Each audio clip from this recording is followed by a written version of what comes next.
What is up, everybody? Welcome to the first LSU Photosoc creative distancing stream. This half is going to be me going through how we're going to take the photos for today's stream, and then the second half, which is going to be the longer half, is going to be us editing all of these photos live. So tune in, buckle down. We're all currently indoors because of the coronavirus, but we're trying to introduce some more creativity, so hopefully you guys find this interesting and enjoy. Today we're going to be doing some abstract photography. This is something that we've designed so that you can do it inside your house. It doesn't matter what equipment you have, it doesn't matter whether you've got a phone as a camera or if you've got something a little bit more substantial. It doesn't matter if you have your own photography equipment or if you just have stuff lying around the house. So, for equipment that we're going to be using today, we need some kind of glass container, we need some water, and we need some oil. Obviously oil is in short supply and there's an awful lot of empty supermarket shelves, so we're going to be using some small glass containers which will allow us to limit the amount that we're using for this, and then we're going to try and reuse it as much as possible for the different photos that we're going to try today. In addition to this, you're going to want to grab some kind of camera. I myself, we're going to try and take some photos using phones, and we're also going to use some DSLRs, digital single lens reflex cameras, to try and get some higher quality pictures, and these are all going to be made available to you guys if you want to use them as examples or we want to do your own edits on them, but please do also try all of this stuff yourselves. We've done it so that all of the materials should be easily accessible for most people, so yeah, give it a go. To get started, we're going to want to find a workspace. This can be near a window or, in my case, in a conservatory, so we get plenty of natural light for our photos. Then you're going to want to try and find some equipment. What we're using today is some kind of glass. This can be a bowl. This is something from my kitchen. Or it can be used glass, something like this, a tumbler. And ideally it wants to be glass because we can get it clearer and less cloudy than something like plastic. But if you only have plastic, you can get good photos with that as well. Additionally to the glass, we want to find some water. So I've just got a glass of water here. And then we want to find some oil. So you can use any kind of oil, it doesn't really matter. Obviously we want to use it sparingly. So here I've got some sunflower oil. I also have some olive oil. And we've experimented before, and we can use cycle oil as well if you happen to have that. But any of those will work and allow you to get some interesting photos. Once we've got our oil and water sorted, we're going to want to introduce some kind of background. Now, I can use this black surface on my desk here to use that as a plain background. I could get a plain white sheet of paper, but I could also start to introduce some colour. So, I have some post-it notes, and I also have some coloured paper which we can arrange and use as different backgrounds and experiment with and see what happens. If you also have food colouring, we can use those to add additional colour to the actual oil and water mix, and this will allow us to get all kinds of very interesting results. But if you don't have any, don't worry about it, you can still get some interesting photos without having any food colouring. Alternatively, you can also download our sample images and you can try editing them to whichever way you want. So, now that I've got all of my requisite components, I'm going to try and lay out my first idea. So, I'm going to start with a plain background, and we can either add water into oil or oil into water. I'm going to start by adding oil into water. So, let's use this dish, grab some water. It does not have to be a large quantity. This will get messy, so be careful. So now that we've got everything arrayed out, we can start doing some photos. I filled up my bowl here with some water, and I'm going to start by trying to drop some oil onto the top of it. Now, we could start with any oil that we want.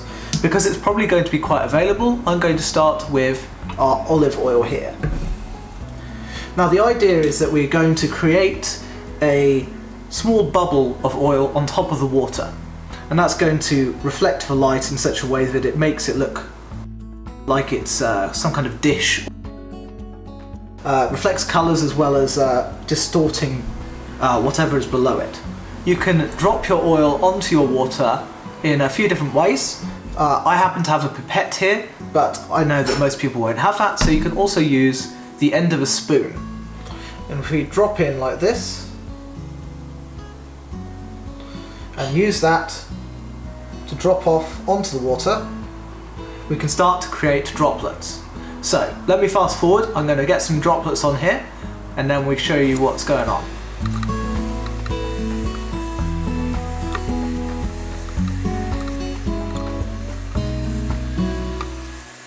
So what you'll notice here is that the oil has grouped up into one large clump. Now we can leave it like this, but we're probably not going to get very good photos. So what we're going to do is give it a stir to break up the bubbles. And you can see that we start to get lots of little bits instead. So now that that's calmed down a little bit, let me show you how to take a photo of the surface of the water. Now, I'm going to be using an Android phone, which is an LG G7. But you should be able to do this on many Android phones. And we'll provide you a link in the description, which will give you a link to any iPhone apps that we can find, which will allow you to have manual camera control. So on my phone, I'm just going to open up the camera. There we go. And you want to hold your camera about as close as you can and try and focus on the bubbles. Now this will take some experimenting. Now we can also use what phones call either manual or pro mode, and this will give us control over individual settings for each picture we want to take. So on my phone, manual mode allows me control over the focus. If I set the focus to the closest distance I possibly can, it means that I can get relatively close to the target and try and get in focus as possible. We can also trial oil with water added to it. So if I pop this aside and grab another bowl, you can also clean out your original bowl and add some oil in a thin layer to the bottom of this bowl. You can see we've got a strong yellow colour at the moment. If I grab my water here and my spoon and drop some water in, you can start to get very different shapes. So what happens, the oil begins to hold the water together, which means that you get very static bubbles.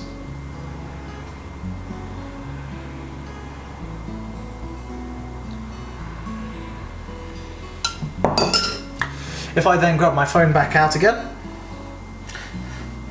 then you can start to get very different effects.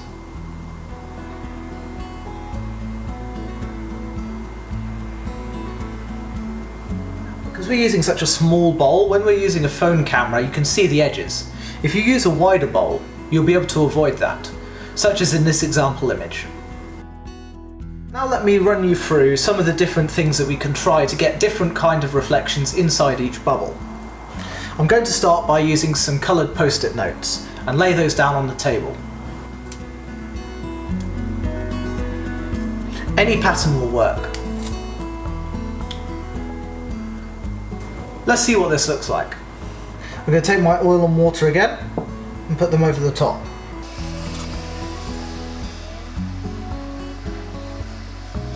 Now I'm also going to grab my large camera. This is a DSLR from Nikon. And we're going to try and take the same photo, and then we can compare what the difference is between a DSLR and a phone.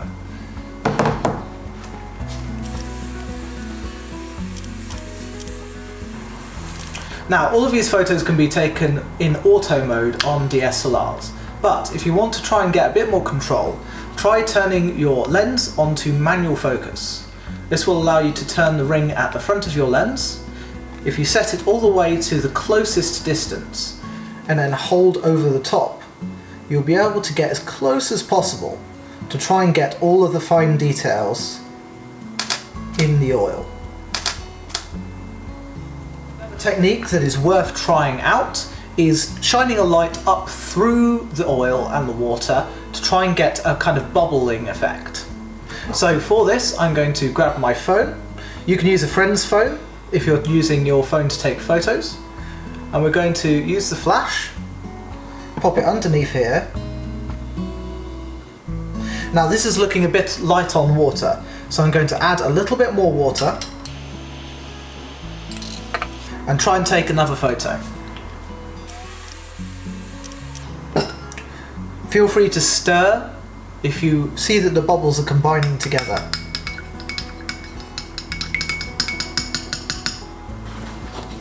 You can also try adding pieces of paper either side of your torch so that it just shines through the gaps. This means that you have a coloured background that is a little bit more regular than the back of your phone. And if we put this on top now, you can see that it gives us quite a radically different photo. So of our two techniques, water with oil added gives you surface bubbles. If you want bubbles inside of the liquid, you can have oil and then add water. The one benefit of having oil then adding water means that the bubbles stay where they are and they don't move around as much. But you can also get interesting effects by having oil added to water, as in this one here. Once you're using this, you can then play around even more. We can try and introduce some more colour by using our food dyes. So, let's see what happens if I add red. Be very careful with these, because if you spill them, they are very tricky to clean up.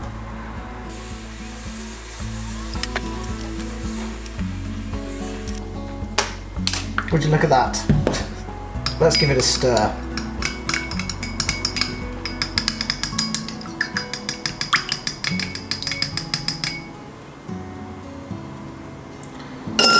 I'm not sure that's helped. At some point it is likely that you'll find out that you can't really get any more good photos with what you're currently using. At this point it is a good idea to probably start from scratch, and then you can try a different creative idea by using maybe some different colours, a different light. You can try shining the light from the side or from the top and see what happens. And with that, I'm going to take some more sample photos and then we'll be ready for some editing.